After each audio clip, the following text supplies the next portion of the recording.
Hello and welcome.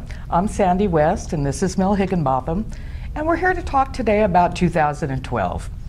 I know that everybody's seen all the Twitters, seen all the Facebook postings, seen all the YouTubes that are out there, and the big thing that's flowing through all of that is fear. Fear of what's going to happen, fear if you're going to be protected, fear if the electricity, the internet's going down, fear of being stranded, not enough food, not access to medical, maybe planes falling out of the sky, you know, tornadoes, hurricanes, earthquakes, all of this, generating fear upon fear upon fear. So we thought we'd take a little time and talk about how to manage your fear, what to do to protect yourself, how to help yourself stay calm. What if none of that happens? And you spent a year, 2 years being miserable or putting money into preparation. And you want to be able to, whatever happens, be able to flow with it, to be able to ride the wave of whatever it is, so that you are in a state of mind where you can make really healthy, conscious, informed decisions about what you're going to do, how you're going to take care of yourself, how you're going to protect yourself. We were talking yesterday, and for both of us, one of the main things is focusing on your breath. Being able to focus and to breathe. You find when you get excited, you get into fear, that your breathing becomes uneven. You even stop breathing sometimes. And breathing is one of the best ways, by controlling it and focusing on it, that you can back down your mental fear, that you can back down the emotional fear. So we're going to start off by chatting a little bit about breathing. No, it's interesting you should say that, Sandy, because I was just talking to someone last week about the breath. This person's heart rate was really speeding up and was starting almost to hyperventilate, and had gone into a type of fear that you don't know what you're fearing. You just have a sense of anxiety, of fear, of things happening perhaps, or just waking up with a feeling of being overwhelmed. Which we've all done. Which we've all done. And so I was talking about breathing, and I said, you know, have you ever done biofeedback? You know, where they show they hook you up to a machine and you're breathing, and you learn that to self-control your breath and watch the meter go down. And this person said yes, and I said, well, why don't you do it? And it comes back to choice. You can choose to be in fear, and a lot of people like the excitement and the adrenaline running through, because it makes them feel alive. And they feel like they're missing something if they're not in that state. It's like something's wrong, I need to create drama, I need to create more fear. I know. Well, sometimes their friends are saying, have you heard the latest? You know, did you look at this? The UFOs are coming in, or there's all these wrecks happening, or all these disasters. And so people are being trained to be in a hyper state of alertness, or that fight or flight. I have some friends who go to this spiritual group that they're learning from, and they're even being told like what days to fly on and what airports to go through. So they're getting it even in their spiritual doctrine, you know, that you're supposed to be afraid on these days. And it's scary because it's all perpetuating more fear and more fear. And it's going to be a self-fulfilling prophecy.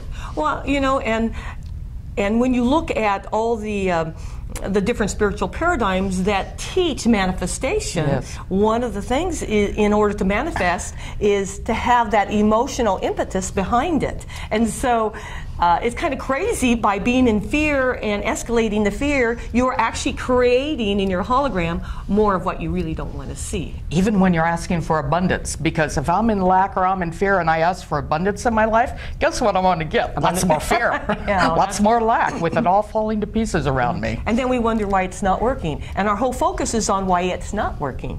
And so it's, in a way, it's kind of amusing, because we are powerful creators. You know, we're part of God's source. If God's source was all there was in the beginning and made all of creation out of itself, then we have, to whatever degree, that creative power. And when we do it, and you know, if you go into a room, this I found, I did some research years ago, it was about emotions and going into a room, and if you went into a room with fear, everybody that had fear in their energy fields, there would be a resonance. And what would happen is you would build a standing wave of fear. And I thought to myself, oh, so that's how riots start.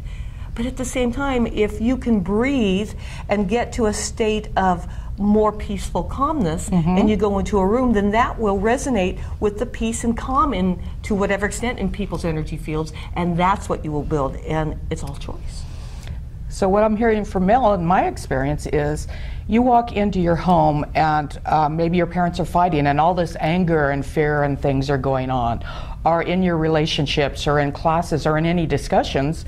You can choose to either jump on the bandwagon with the fear, go with all of that, or you have the free will choice to say, you know, I'm not going there. And to stop it for yourself. No one else has the power over you to make you feel something, make you do anything. You have that control, so it's about self-empowerment too. As we go through these times, be empowered enough to go against the grain.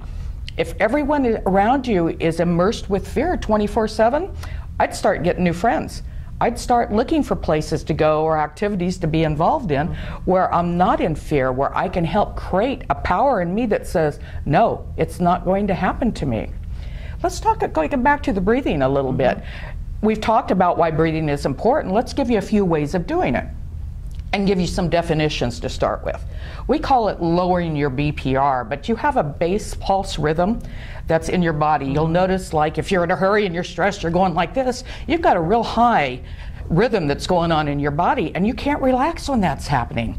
You've got things going on in your mind. Let's use the example of fear again. Did I forget this? Did I do this? And the mind's going on with the little monkey mind up here going. That generates and keeps the fear going. It's like putting gas in it. So both of them are working together. The mind's sparking out of control. The body's out of control. And we're asking you to take that minute and stop and say, you know, I can't keep going like this. I'm going to have a heart attack. I'm going to have an accident.